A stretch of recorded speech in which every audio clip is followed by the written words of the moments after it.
Let me take you through the Bloom Sigma 2 study, which is effectively a pitch deck for private tuition, I'm just saying, and you'll see exactly what I mean.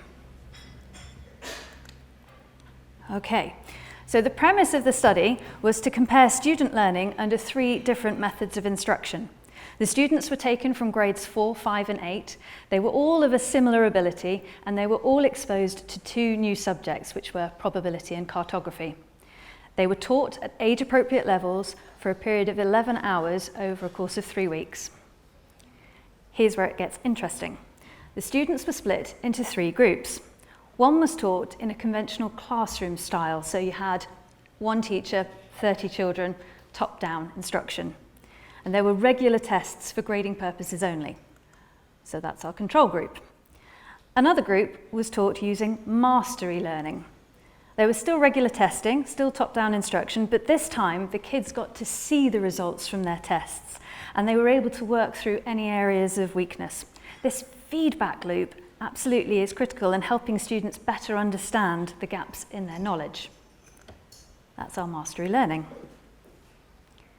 Now, the third group of children was divided into subgroups where the ratio of children to teachers never exceeded 3:1.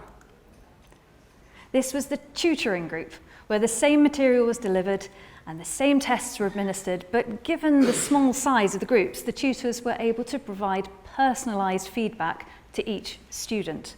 And actually, before even the tests were taken, the tutors were able to identify areas of weakness and talk to the students about them, work on all of those areas, and it turns out that after the tests were taken, of course, there was very little remedial work necessary because they were that much better prepared. So that was a lot of information that I just gave you. Do you want to see what the results look like? Of course you do. Here we go. Right, so this is the bit I've been looking forward to. Here's the control group.